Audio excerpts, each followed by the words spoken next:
Hi, everybody.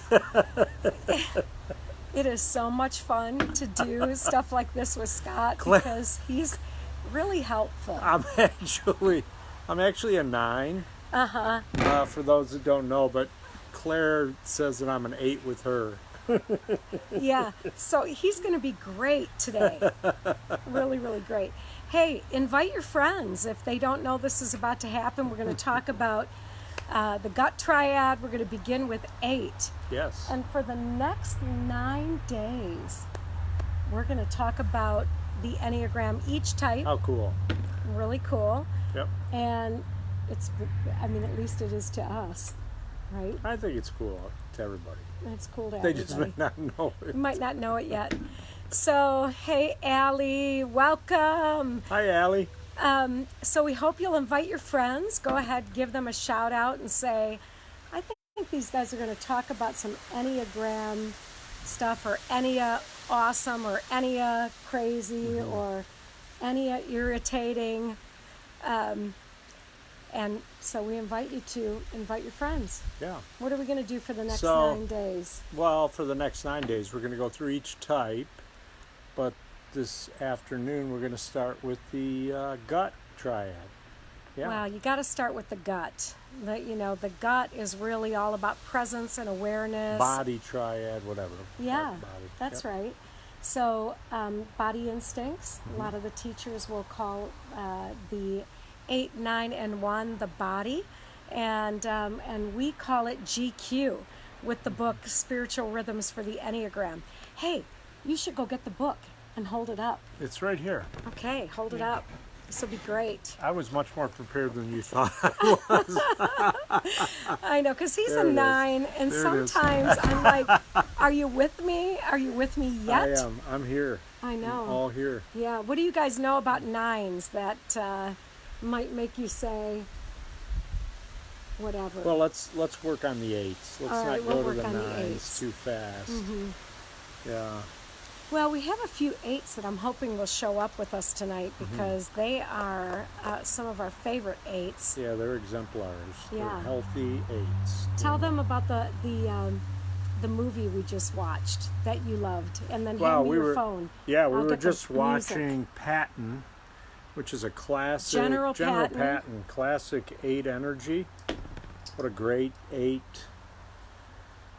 It could be disputed whether it was a healthy 8 or unhealthy, whether he was, but gosh, what a great exemplar of 8 energy. Yeah. Yeah. Well, so what do you love about him? Well, just his decisiveness, his determination, his clear sense of what was the right thing to do. Yeah, definitely. Yeah, and In charge, in command. all right. Yeah. Well, we actually were watching that, and I said, "Oh, he reminded me of someone else." You did say that. I did. He reminded me of another person in our leadership that used those same kind of words and some of the challenging realities of war and leading, and so. You might want to watch Patton again if you're thinking about an 8. What's one of the other movies that we love? Another great example, I think, of 8 energy is Denzel Washington playing Creasy in Man on Fire. That's a great energy. Yep. How about the 7? How did that go? Like the climb. What is that? 7 Years in Tibet. That's an 8 movie. Yeah, and that's a really healthy 8. 7 Years in Tibet with Brad Pitt. Yeah. Really, really good. And a lot of people like to just watch Brad Pitt, whatever energy he is. Hey, Jan from San Antonio, and Mac from Ohio, and Allie from Chicago. So glad you guys are here. I love the 8 energy. I love I know you do. the way that they get stuff done, their sense of justice. Claire and I believe that, and Doug and Adele, we would say that Dr. King was an 8 energy, a very, in most ways, healthy 8 energy. And Let me read it before quick. we start with Yeah. 8s, don't you think we should just say gut in general? Yeah. So the 8, the 9, and the 1 on the Enneagram are the GQ, gut intelligence of the Enneagram. And these people really bring us presence and awareness. They give us this idea that all spiritual practices and all compulsive practices begin in the body. Yeah. So one of the things that you may have noticed in our book, if you've read it yet, is that we say that your body is your soul's address. And so your body knows things before your IQ, your intellect. You might have hair raise up on the back of your neck, or clenching in your jaw, or what happens to you there, body type? GQ. Well, I think I would say, the scripture says that we're the temple of the Holy Spirit, and I would say that there's just kind of a sense in my body. A felt sense. Yeah, a felt sense or a prompting, that I get a lot of that. What happens? I'm not sure if I get more than other types, but I would just say that that's pretty common for me. Tell us about where in your body you notice information coming before you even know it in your IQ. Yeah, well, generally it is gut, kind of a sense. Sometimes shoulders or other parts of my body, but most frequently gut. Gut. Yeah. Yeah, like a clenching. Yeah, when like a people fist in your say gut? it's like a punch in the gut, that kind of thing. Yeah. Yeah. And so gut people, they experience life in the body in ways that we all need to discover. Hey, Courtney Lynn, I'm glad you're with us.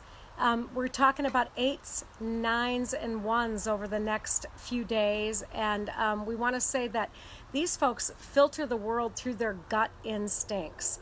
And this triad knows things in their bones, kind of like Ezekiel when he said, if I kept silent, it would be like fire shut up in my bones. Yep. Have you ever felt that in your bones as a gut type? Yeah, definitely.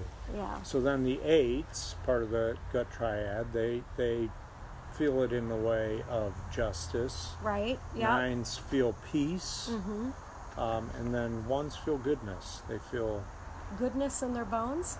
Yeah. Or the lack of goodness in their bones as well. Either or. Yeah. Right. So how do we get to goodness? Yeah. So these folks, healthy gut people, they discern how much force and power and autonomy and passion is needed at every moment. And so when they're healthy, their intensity can actually offer us a way to understand that we couldn't know in our IQ or even in our EQ, our emotional intelligence, a way that they're saying, okay, here is what's showing up with power, how I want to bring my power of goodness, my power of peace, or my power of strength. Yeah. Right? Yep. Yeah, like Patton. So, okay, so we were listening to music today, too. We want to play this for you guys. Listen up. Some of you will remember this. Maybe, what one was this, 80s? 90s? I don't know. 80s, definitely. Rich Mullins.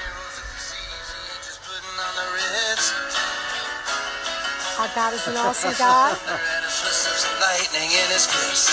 Lightning in his fist. The Lord wasn't joking when he kicked him out of Eden.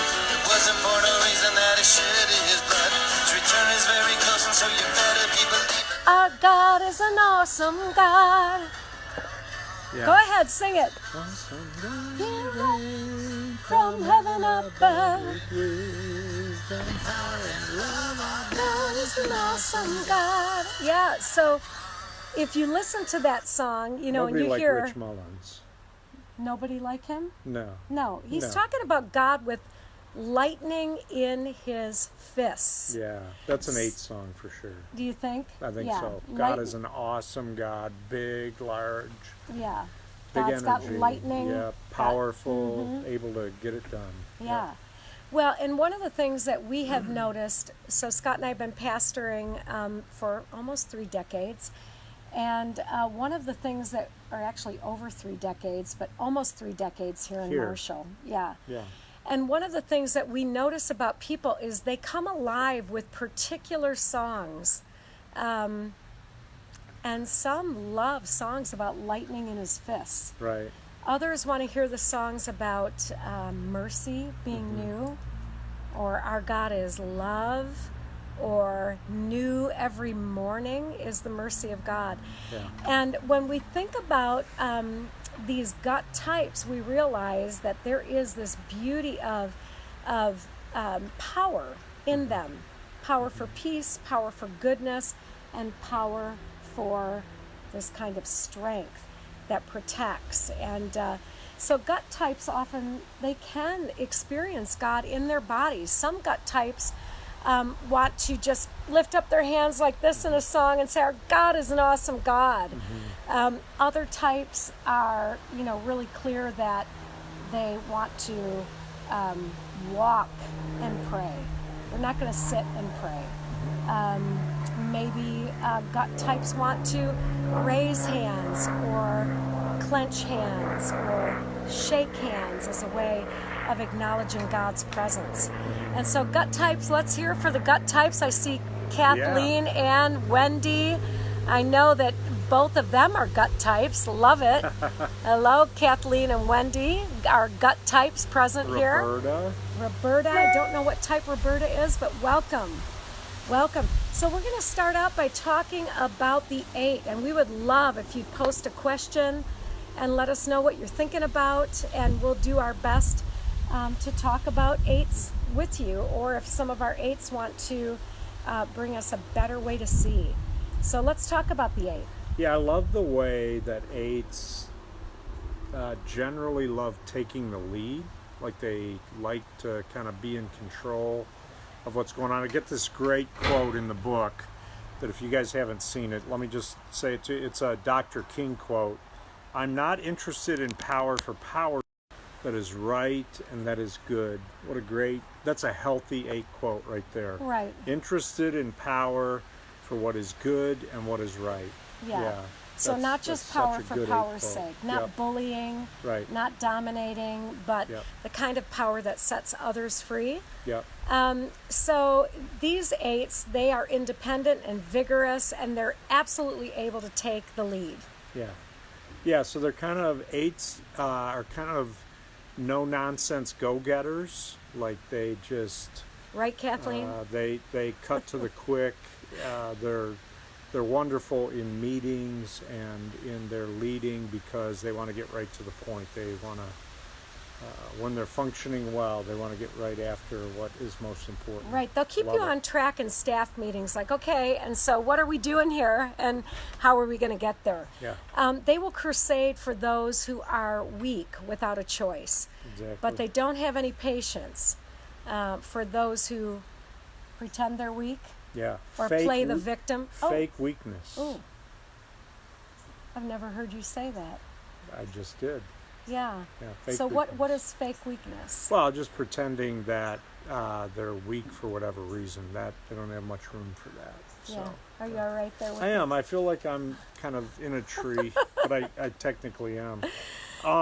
They resist. 8s seem to resist taking direction or orders from people that they don't agree with. So if there's lack of agreement, there's some resistance in that. Right, and they will fight injustice. They absolutely will. They are not afraid. I'm going to try to... The cruise directors of a group. I love that. Perfect.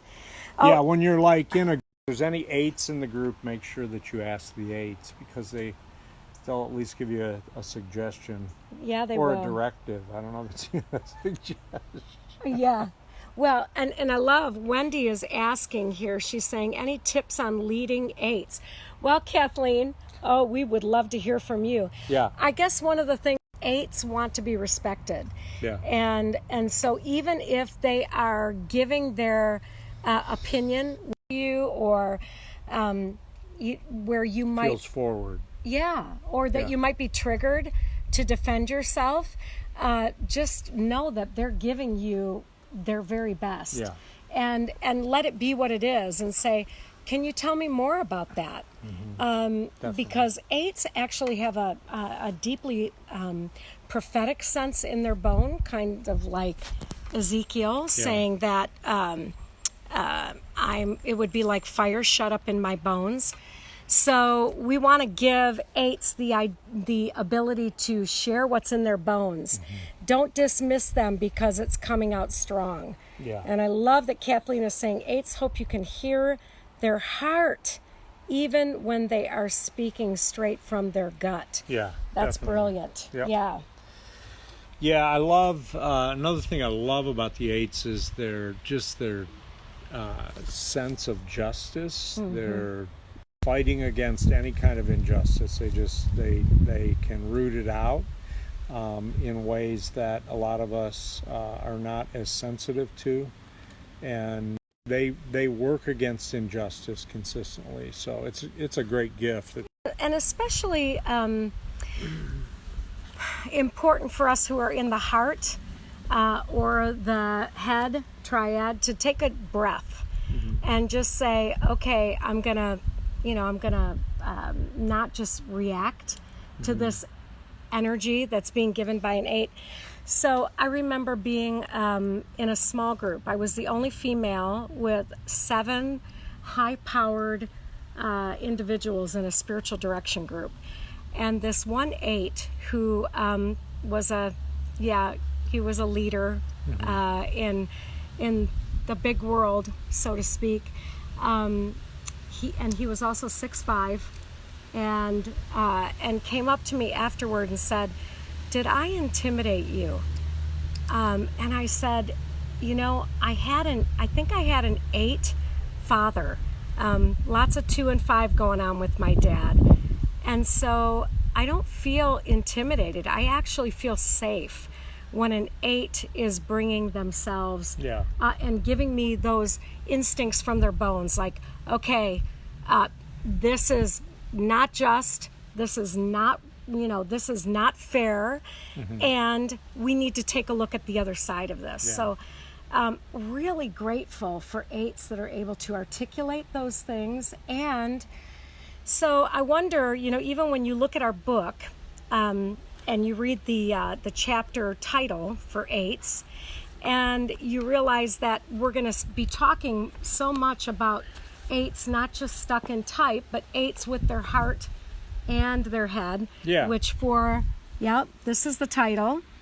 Strength is Contemplative Love, which I think is a great descriptive of a healthy 8 functioning in. They are, I like to think of them as the people that get things done, for sure. They are initiators. Well, they're sacred crusaders when they're healthy. So just this last week, I was at the International Enneagram Association conference, and one of my favorite 8s, Christopher Hewerts, who worked among the poorest of the poor for 20 years, worked with Mother Teresa. He did the keynote presentation, and I told him afterward, I said, Chris, you gave us an 8 that was so alive with your research as a 5 and the beautiful heart of a 2. Yeah. And in that kind of harmony, the 8 energy is so palatable. Like you can hear from them. They can say really challenging things. Now, while an 8 is on the journey of transformation, which is what the book is all about, spiritual rhythms from the Enneagram, have patience, because they may have dismissed their 2 or their 5 and have been unable to locate their heart. Or this brilliant mind that they have, and they've been really in their gut instincts. And so, there might be ways that you can invite them to open up to more, ways to engage all 3 centers of intelligence. And we really think the book can help do that. Yeah, the book's helpful for that, for sure. Yeah. Yep. Is that all you want to say about that? Well, what I was going to say is this was 5 at 5. Yeah. And we are 20 minutes in. Oh my gosh, awesome. Our friends thought they were coming to a 5-minute conversation. Hey, Linda. Hopefully this has been a good 20 minutes. Yeah. And can we say that tomorrow at 5, Doug and Adele are going to be talking about 9s. Are you going to be able to handle that? They should do 9 at 9, but maybe this was an 8, so it should have been 8 at 8. Yeah, we could. There's so many options. We could do so many different things. Yeah, so, don't miss Doug and Adele. They're tomorrow. going to do the 9. I might chime in on that one. Yeah, I bet you will. And just know that throughout these next 10 days, because Sunday is our Sabbath break, we're going to be going through all 9 types. Invite your friends, ask questions, bring your comments. We would love to know. Kathleen, thank you for saying so. We're afraid to be direct, There you go. bold, and decisive, right? Bold, I'm just Oh, I would bold. imagine. Well, you got to Do you hold need some aids, glasses? too. Always. Just know that there are ways to live in spiritual rhythms that can keep opening us up to the work of transformation. Yes. You are more than your type. So whatever type you are on the Enneagram, there is a way for you to access IQ, EQ, and GQ. And we're going to help you do that. This series of 9 videos, it's only going to be the beginning of helping unpack the work of spiritual rhythms for the Enneagram. Right. We love your questions. We love your presence. And so until tomorrow with Doug and Adele. See you soon, guys. Bye. Bye.